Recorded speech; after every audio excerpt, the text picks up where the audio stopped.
Bismillahirrahmanirrahim. Alhamdulillahi rabbil alamin. Wa bihi nasta'inu ala umurid dunya waddin. Wa ala alihi wa sahbihi ajmain, amma ba'du.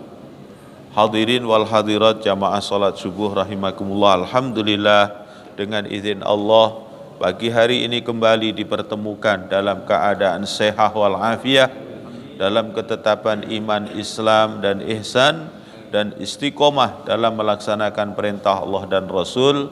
Harapan dan doa kita, semoga seluruh aktivitas amal ibadah kita diterima oleh Allah Subhanahu wa ta'ala. Salawat dan salam tercurah ke haribaan sang Nabi Muhammad sallallahu alaihi wasallam biqaulina Allahumma salli wa sallim wa barik alaihi.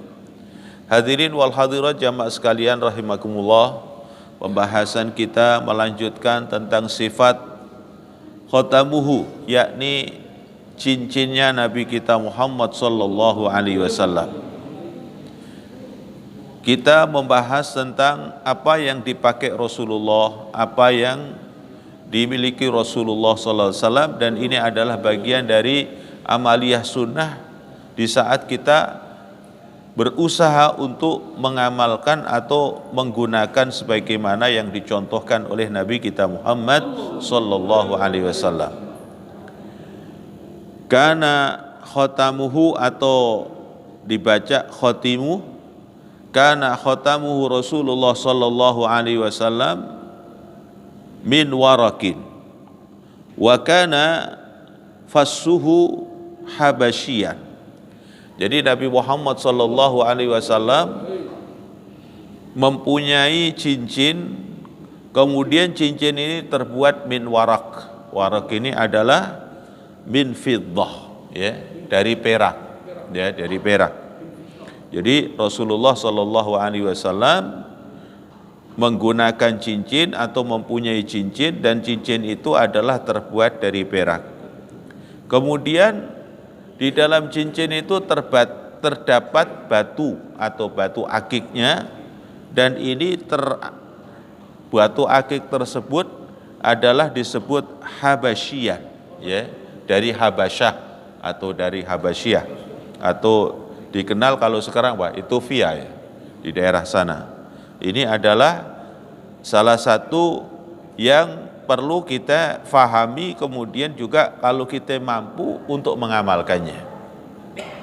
Banyak di antara kita mempunyai cincin, akan tetapi cincin ini hanya sekedar hiasan yang kita awalnya adalah tidak mengacu kepada satu amaliyah yang dicontohkan oleh Nabi kita Muhammad sallallahu alaihi wasallam.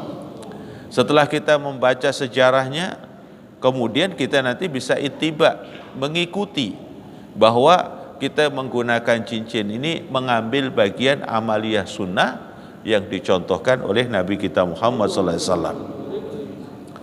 Bismillahirrahmanirrahim. Kemudian dinyatakan wa kana khatimuhu sallallahu alaihi wasallam min datin fassuhu minhu. Jadi adalah diambil dari perak. Bahkan suatu ketika ini ada seseorang sahabat yang dimana beliau ada berdekatan dengan Rasulullah sallallahu alaihi wasallam. Ketika beliau ada berdekatan dengan Rasulullah sallallahu alaihi wasallam, beliau menyatakan, aku mencium aromanya aroma berhala gitu. Kemudian rupanya pada saat itu adalah seorang sahabat tersebut, yakni menggunakan cincin, akan tetapi cincin tersebut terbuat dari kuningan. Loh, kenapa Rasulullah sallallahu alaihi wasallam memberikan isyarah kok mencium aroma berhala? Ternyata di zaman dulu, ya, di zaman jahiliyah, sebelum Rasulullah sallallahu alaihi wasallam diutus, sampai saatnya Rasulullah diutus, menyaksikan banyak mereka itu membikin berhala-berhala yang dijadikan sesembahan mereka adalah terbuat dari kuningan tersebut. Kemudian suatu ketika orang tersebut datang lagi bersama dengan Rasulullah, ada sahabat-sahabat berkumpul di situ. Kemudian beliau adalah diberikan lagi sama Rasulullah Shallallahu Alaihi Wasallam dengan bahasa yang sama, cuman beliau menyatakan, kok aku mencium aroma api neraka, api neraka, ya. Jadi kemudian pada saat itu kembali lagi seseorang itu menggunakan cincin, ternyata cincin itu terbuat dari hadid atau dari besi, ya, dari besi. Ketika Rasulullah Shallallahu Alaihi Wasallam memberikan satu isyarah di dalam dua hal, ketika dari kuningan dinyatakan adalah aromanya aroma berhala. Ketika menggunakan cincin terbuat dari besi, aromanya ini aroma minanar, dari api neraka. Kemudian inilah ilmu yang sangat luar biasa, sehingga sahabat bertanya kepada Rasul Shallallahu Alaihi Wasallam, ya Rasulullah, tunjukkan seperti apa seharusnya cincin yang harus saya gunakan, yang diajarkan oleh Nabi, yang dibimbing oleh Nabi. Kemudian beliau memberikan satu bimbingan min fiddah, yaitu terbuat dari perak. Ini adalah bagian dari amalia yang harus kita pahami ketika kita kepingin mengamalkan amalan sunnah untuk berhias ini. Hendaknya adalah merujuk kepada apa yang telah dicontohkan oleh Nabi kita Muhammad SAW. Ada juga satu riwayat pernah menyatakan Rasul Shallallahu Alaihi Wasallam menggunakan cincin yang istilahnya ada indikasi itu dari emas, ya. Kemudian ketika Rasulullah menggunakan cincin yang diindikasikan dari emas, kemudian banyak sahabat yang menggunakan itu, menggunakan dari pada saat Rasulullah menyaksikan pada menggunakan cincin terbuat dari emas itu, kemudian Rasulullah melepaskannya dan Rasulullah menyampaikan kepada para sahabat, aku tidak akan memakai lagi cincin yang seperti ini, artinya adalah yang terbuat dari emas tersebut. Maka dari kisah tersebut yang dianjurkan oleh Nabi bagi kita minar rijal, dari kaum laki-laki, untuk berhias dan juga mengambil sunnah dari Nabi kita Muhammad Sallallahu Alaihi Wasallam. Ketika kita menggunakan cincin, maka dianjurkan cincin tersebut terbuat dari perak, ya. Ini amalia sunnah yang perlu kita amalkan. Kemudian juga disebutkan wa kana sallallahu alaihi wasallam yalbasu khatimahu fi yaminih, ya. Rasulullah suatu ketika nampak dilihat oleh para sahabat untuk menggunakan cincinnya itu di sebelah kanan, ya. Suatu ketika Rasulullah menggunakan cincinnya itu di sebelah kanan. Akan tetapi di dalam pembahasan ini wa takhattumu fil yasar laisa makruhan. Seandainya kita memakainya di sebelah kiri juga tidak dihukumi makruh. Boleh juga dipakai di dalam posisi di tangan kiri. Wala khilafal ula bal huwa sunnatun liwurudihi fi ahadisin sahihah lakin takhattumu fil yamini afdal. Jadi umpama kita milih mana lebih utama menggunakan cincin, fil yamin atau fil yasar, di kanan atau di kiri. Kalau melihat hadis, maka kalau ngomongin afdalnya, afdal di sebelah kanan daripada di kiri, tapi tidak dihukum makruh, masih tetap mendapatkan amalia sunnah, ya. Li'anna hadisu aswah qala al-Imam Bajuri. Jadi menurut Imam Bajuri bahwa menggunakan cincin di sebelah kanan ini adalah hukumnya adalah lebih kuat, lebih sunnah, gitu kan. Wa kana sallallahu alaihi wasallam yatakhattamu fi yasarihi, ya, dalam satu riwayat juga dinyatakan Rasulullah pernah menggunakannya di sebelah kiri. Wa kana sallallahu alaihi wasallam yaj'alu, ya, khatimahu mimma yalihi kafahu.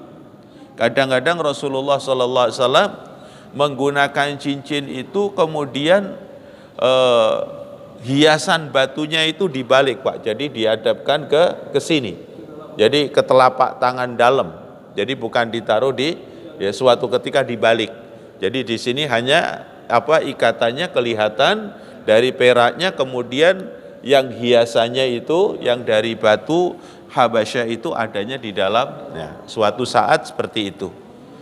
Nah, ini hal ulama-ulama semuanya membahas dan juga ini berdasarkan hadis-hadis, sehingga apa yang dilakukan itu semua ada contoh-contoh dari Nabi kita Muhammad sallallahu alaihi wasallam.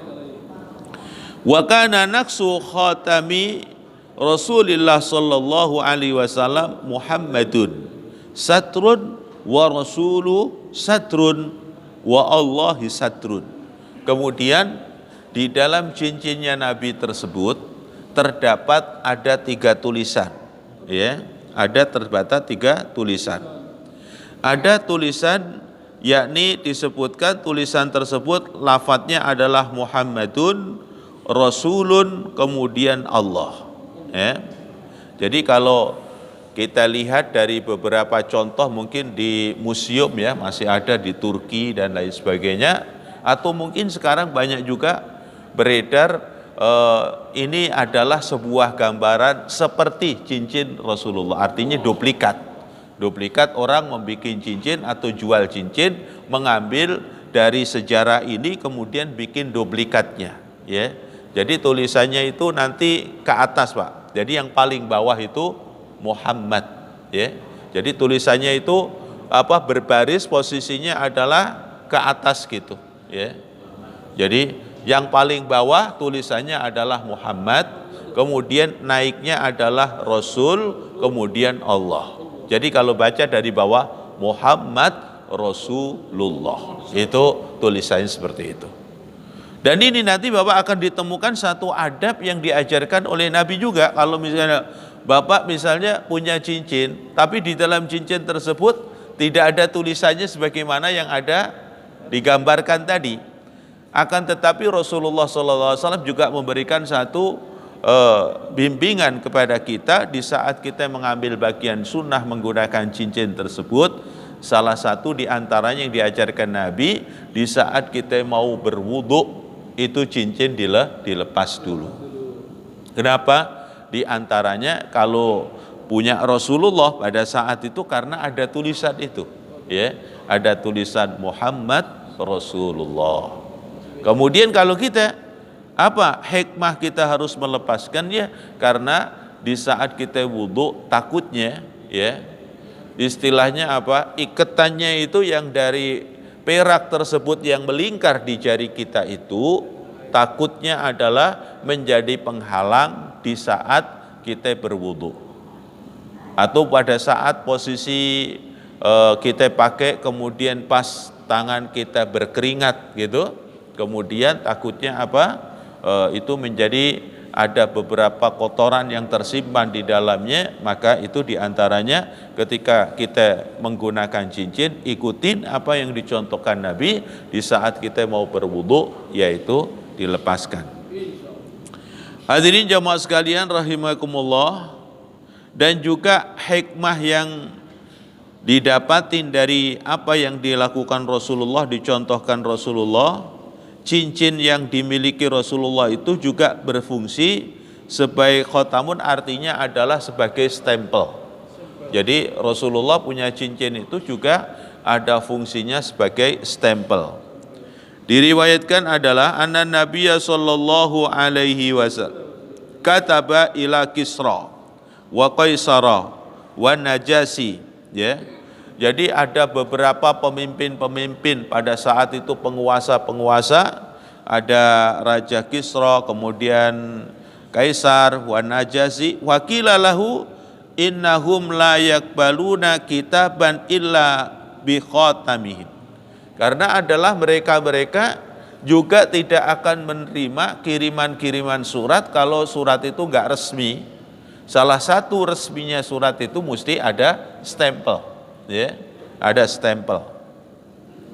Kemudian fasagha Rasulullah sallallahu alaihi wasallam khatiman alaqatuhu fiddatan wa naqasa fihi Muhammadur Rasulullah. Maka ini termasuk cincin yang dimiliki oleh Rasul sallallahu alaihi wasallam ini digunakan juga sebagai stempel di mana ketika Rasulullah mengajak berdakwah ya menuju jalan Allah Subhanahu wa taala yang itu dikirimkan melalui surat-surat. Lah di dalam surat tersebut ada stempel melalui cincin Rasul sallallahu alaihi wasallam yang ada tulisan Muhammadur Rasulullah. Wa kana sallallahu alaihi wasallam yahtimul kutuba wa yaqulu al khatamu alal kitab khairun minat hakid. Kemudian Rasulullah juga menyatakan bahwa ini merupakan penguat, bahwa stempel ini adalah merupakan penguat di saat kita mengirimkan surat, meyakinkan ini yang punya cuma Nabi Muhammad SAW. Ya, cincin ini yang ada tulisannya Muhammad Rasulullah, ini hanya Nabi Muhammad SAW. Maka ini akan menjadi penguat ketika surat itu sampai kepada yang dituju.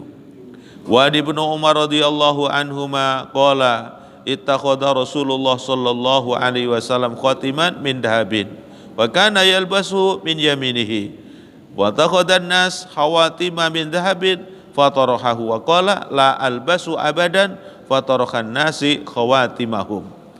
Jadi sahabat Masya Allah kesetiaannya kepada Rasul sallallahu alaihi wasallam, apa yang dicontohkan Rasul, apa yang dianjurkan Rasul, kemudian dia pegang, dia amalkan. Itu adalah satu kekuatan ittiba untuk mahabbah kecintaannya ke Nabi sallallahu alaihi wasallam yang begitu hebat. Kemudian apa yang Rasulullah tinggalkan juga langsung ditinggalkan. Maka ketika Rasulullah menyaksikan ya para sahabat menggunakan cincin terbuat dari emas tersebut, Nabi langsung memberikan isyarat bahwa aku akan lepaskan ini cincin terbuat dari emas ini walaupun kadarnya kecil. Kemudian aku tidak akan pakai lagi, dan menyatakan aku tidak akan pakai lagi. Dan sejak itu dilepaskan, sahabat juga ikut semua melepaskannya. Tidak ada kemudian wah enggak, tetap saya mau jalanin, enggak, tetap Rasulullah enggak, ya enggak, Rasulullah iya, ya iya. Itu diantaranya adalah bagaimana kesetiaan para sahabat itu kehadap Nabi Muhammad sallallahu alaihi wasallam. Wa Ibnu Umar aidan anna Nabiy sallallahu alaihi wasallam ittakhadha khatiman min fiddatin wa ja'ala sahu mimma yalihi kafahu wa nakasa fihi Muhammadur Rasulullah wa naha ayyaqusa ahadun alaihi.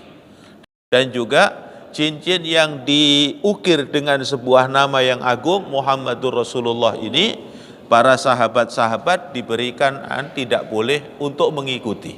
Artinya tidak boleh untuk mengikuti membikin sebagaimana yang ada dimiliki oleh Rasul sallallahu alaihi wasallam.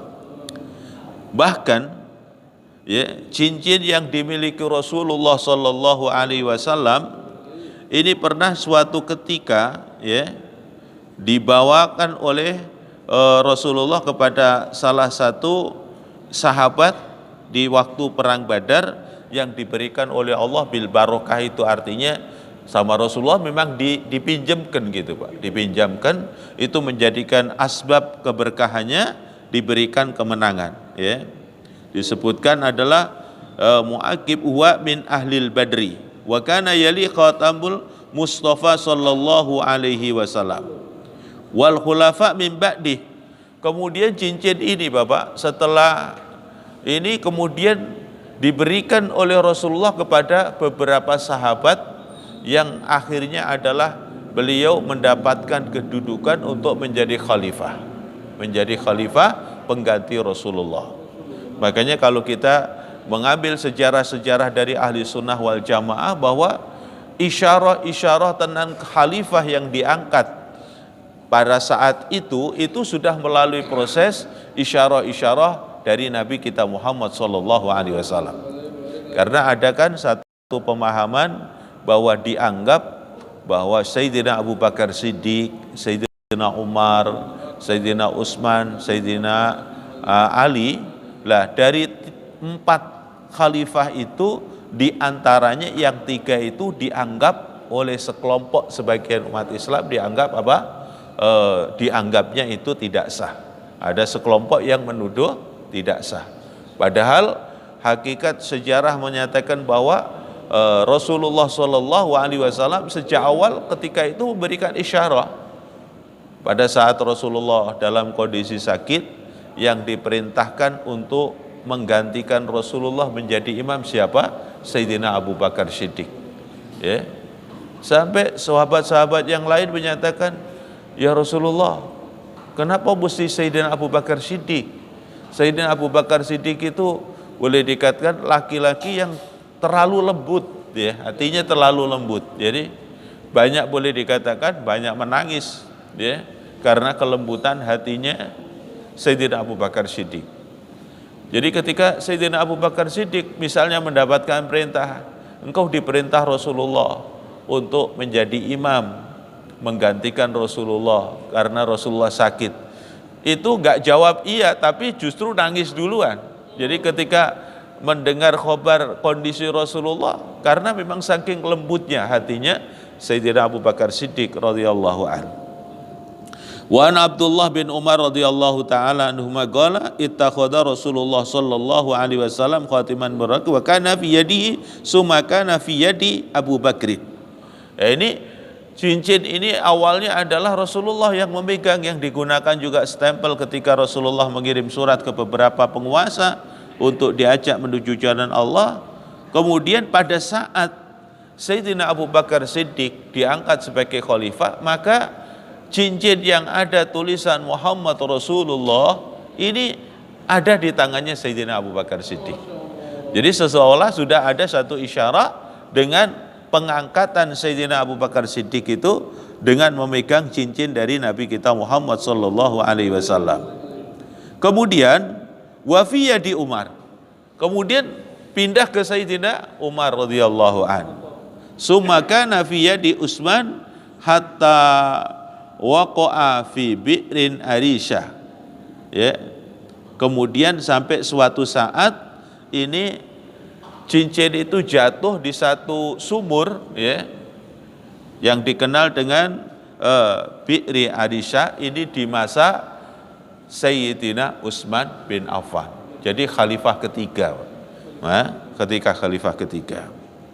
Kemudian Al-Imam Bajuri menyatakan wa fi wuqu'ihi, ketika hilangnya cincin ini atau jatuhnya cincin ini di sumur Arisyah ini, isyaratun illa ana amral khilafati kana manutabih wa qad tawassalatil fitanu wa tafarraqatil kalimah wa khasatul harju. Jadi dengan adanya cincin itu hilanglah mulai nampak, ya, boleh dikatakan adalah ujian-ujian berat di zaman Khalifah Sayyidina Utsman sampai nanti kepada masanya Al-Imam Ali karramallahu wajhah. Hadirin jamaah sekalian rahimakumullah, ini adalah sejarah yang perlu kita ambil, kita fahami di dalam pengamalan sunnah, yang perlu kita contoh di saat kita kepingin untuk mendapatkan bagian dari apa yang telah dicontohkan oleh Nabi kita Muhammad sallallahu alaihi wasallam. Harapan dan yang selalu kita inginkan dengan mempelajari segala hal yang ada kaitannya dengan Nabi Muhammad sallallahu alaihi wasallam itu nanti akan menjadikan bagian dari rasa cinta kita kepada Nabi. Terus amaliyah sunnah yang kecil ini akan menjadikan satu hal yang sangat luar biasa, karena Rasulullah sallallahu alaihi wasallam memberikan dhamin, siapa saja yang ingin bersamaku, bersama Nabi Muhammad, ya, di dalam surga, seperti yang diungkapkan Rasulullah terhadap Rabi'ah adalah bantuin aku di antara yang diminta oleh Rasulullah menghidupkan amaliyah sunnah Nabi kita Muhammad sallallahu alaihi wasallam. Semoga Allah memberkahi pada kita semua, diberikan oleh Allah umur panjang, sehat wal afiat, dan terus bertambah nilai mahabbah kecintaan kita kepada Nabi, bisa mengikuti semua amaliyah sunnah-sunnah yang dicontohkan oleh Nabi kita Muhammad sallallahu alaihi wasallam.